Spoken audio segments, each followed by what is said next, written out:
heureusement. Bon, Igor, ce qui se passe au Burkina, c'est un élément, un domino dans une opération globale de déstabilisation de l'Afrique. L'Afrique est un continent qui est en voie de recolonisation et en même temps de réoccidentalisation culturelle. Il y a toute une série d'hommes politiques de l'Union européenne et des États-Unis qui sont en train de lancer des projets. Le français Borloo pour l'électrification, Dominique de Villepin qui lance un projet dit de l'Eurafrique au relent néocolonialiste, etc. Les Occidentaux sentent que l'Afrique est en train de leur échapper. L'Afrique regarde vers la Russie, elle regarde vers la Chine, elle regarde vers l'Iran et elle est intéressée par ce que moi j'ai appelé l'axe Russie-Eurasie-Afrique, c'est-à-dire un monde multipolaire. Face à ça, évidemment, les Occidentaux ne restent pas sans réaction. Il y a une vaste opération qui est en route, qui est conduite par les États-Unis et que j'ai appelé le grand jeu africain.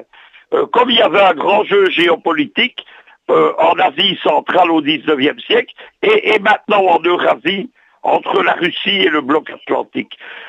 Il y a tout d'abord une opération de conquête de l'Afrique par les Américains qui a été initiée par George Bush et Barack Obama. C'est un projet qui a ses racines en 2003, au moment où la France s'oppose à l'invasion de l'Irak par les Américains.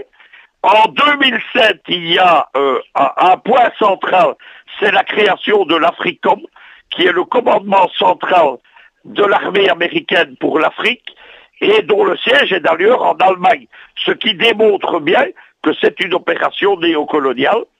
Il y a, depuis août 2014, et un sommet USA-Afrique qui s'est tenu à Washington, il y a une tentative des États-Unis de changer les régimes d'une quinzaine de pays, presque tous anciens pays français. Pour comprendre ce qui se passe, l'un des buts des Américains, c'est de réduire l'influence de la France en Afrique, ce qu'on appelle la France-Afrique. C'est le fameux projet de Condoleezza Rice en 2003, après le discours de la France à l'ONU sur l'Irak, c'est punir la France. Pour compliquer les choses, en 2008, la France de Sarkozy est rentrée dans l'OTAN.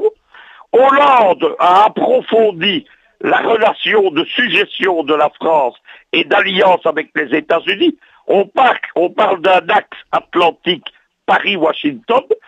Et donc, les généraux et l'armée française en Afrique sont soumis à l'OTAN et à l'AFRICOM, et donc, ils participent à des opérations militaires dont le but final est l'affaiblissement de la France.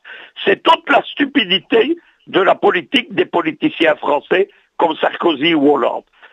Évidemment, les milieux de la France-Afrique ne sont pas restés inactifs, et donc, face et à l'intérieur même de l'administration française, du Quai d'Orsay, mais aussi de l'armée française, il y a un courant France-africain qui n'est pas d'accord avec ça et qui mène ses propres opérations pour maintenir les positions françaises. Le cas parfait de tout ça, c'est évidemment le Burkina Faso.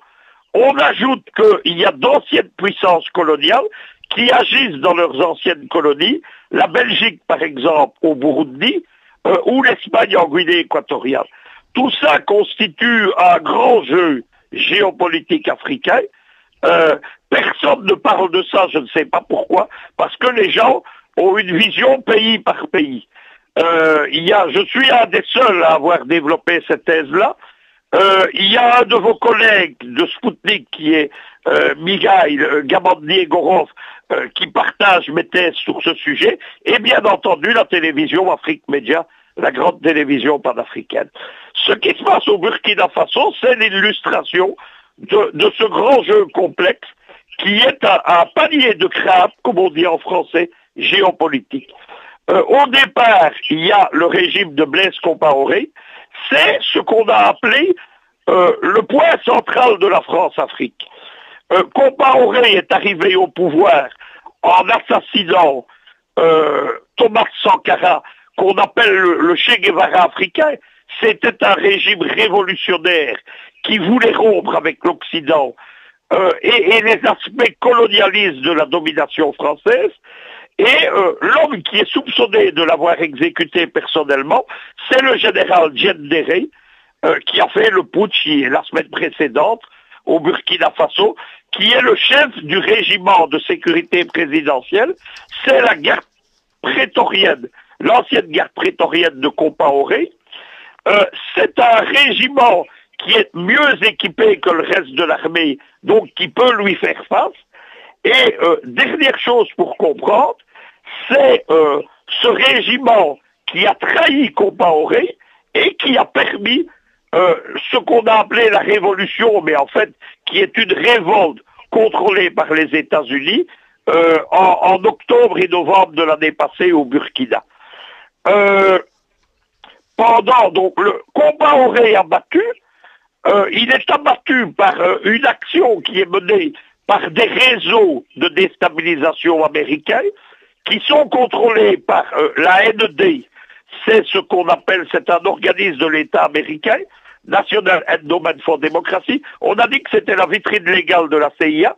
Elle a été créée dans les années 80 par Ronald Reagan et depuis, elle organise et elle finance les changements de régime dans le monde, dont les révolutions de couleur en Afrique et le printemps arabe.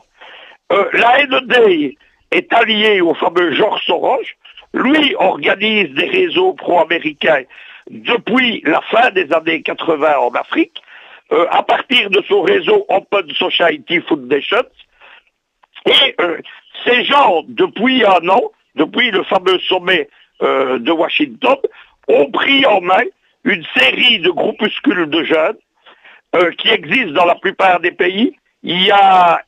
Par exemple, il y en a marre qui existent au Sénégal, il y a des groupes au Congo, il y a des groupes en Guinée équatoriale, etc.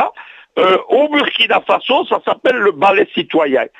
À Dakar, ils ont tenu une grande réunion avec George Soros et il y a des photos qui ont fuité, que moi j'ai publiées. Il n'y a pas de doute sur la nature de leur suggestion et de leur financement. Il y a un an, donc, Compaoré a été renversé. C'est le schéma classique de la révolution de couleur. Tout d'abord, il y a eu des émeutes, il y a eu des morts. Les émeutes encadrées par le fameux ballet citoyen et d'autres groupuscules de jeunes du même type. Et puis est intervenu le régiment de sécurité présidentielle, Compaoré ayant été exfiltré en Côte d'Ivoire, puis au Maroc. Et donc, le régiment de sécurité présidentielle a mis au pouvoir, tout d'abord comme président, un de ses hommes, c'est le lieutenant-colonel Zida. Zida, c'est un officier formé en France, mais ensuite, qui était pris en main par les Américains. Il a notamment suivi les cours de l'école de la CIA, qu'on appelle l'école des Amériques, et qui forme tous les officiers des forces spéciales, des services de sécurité, en Amérique latine, mais maintenant également en Asie centrale et en Afrique. Zida a tout d'abord été président, et puis il a initié, avec la protection du régiment de sécurité présidentielle, un processus qu'on a appelé le processus de transition. C'est de nouveau, je vais y revenir, un concept américain. Zida est devenu Premier ministre, et on a pris un autre politicien burkina pro-américain qui a vécu aux États-Unis, qui est Kafondo, et qui est une marionnette. Le reste de l'armée, qui a essayé de s'appuyer, de prendre le pouvoir au premier jour, l'année passée, de cette révolte, avec le soutien de Paris, a été mis hors jeu. Et il faut comprendre quelque chose, c'est que Paris, lui, voulait faire intervenir l'armée française pour maintenir Compaoré au pouvoir. Washington a dit non.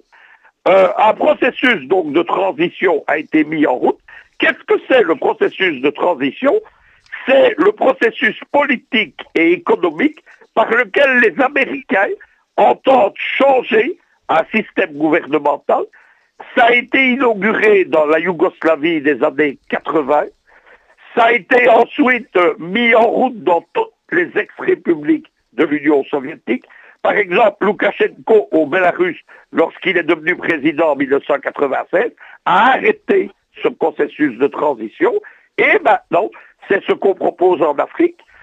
Conseil national de transition en Libye, Conseil national de transition en Centrafrique et processus de transition avec un Conseil national de transition au Burkina Faso. Comme partout où les Américains imposent ce processus, on commence par détruire les structures politiques et sociales de l'État. En Libye, on a interdit de vie politique tous les anciens kadhafistes. En Irak, il y a eu la démassification où on a interdit tous les cadres de l'État de Saddam Hussein. C'est la même chose au Burkina.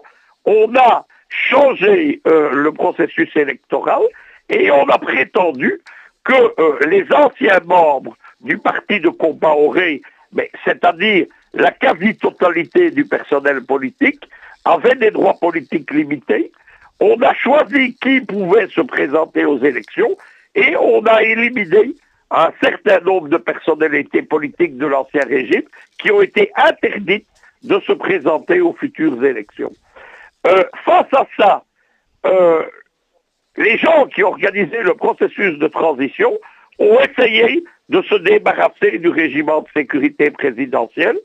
C'est son ancien membre Zida lui-même, parce qu'il n'en voulait plus. Quand je dis que c'est un panier de crabes, Igor, c'est un panier de crabes où tout le monde trahit tout le monde, où tout le monde complote. Et les gens du régiment de sécurité présidentielle, avec à leur tête un autre agent américain, c'est le général Djedbere, pour comprendre qui il est, c'était l'homme fort du régime de Compaoré.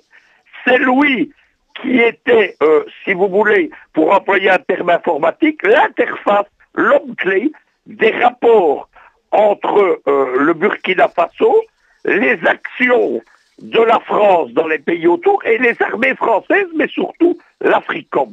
Depuis 2010, Djedbere, du régime de Compaoré, c'est lui qui était, si vous voulez, pour employer un terme informatique, l'interface, l'homme clé des rapports entre le Burkina Faso, les actions de la France dans les pays autour et les armées françaises, mais surtout l'Africom. Depuis 2010, Djedbere est devenu l'homme clé de l'Africom dans cette région de l'Afrique. Voyant qu'il allait être éliminé du jeu politique, ils ont tenté un coup d'État qui au départ a très bien marché. Il y a eu face à ça une réaction des fameux réseaux de la France-Afrique dont je vous parlais, c'est-à-dire que on a équipé en armes lourdes une partie de l'armée du Burkina qui avant était désarmée et qu'on a lancé contre le régiment de sécurité présidentielle.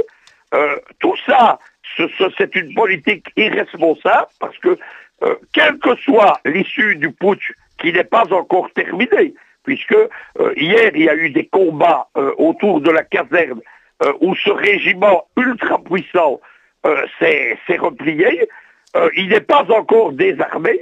Et donc, on a mis en exil des politiciens de l'ancien régime, on en a arrêté d'autres cette semaine, on a confisqué des biens. Tout ça va créer une déstabilisation à longue portée de l'État, telle qu'elle existe en Centrafrique ou telle qu'elle existe en Libye. Les gens qui font ça, que ce soit les Américains ou les Français, ce sont des apprentis sorciers.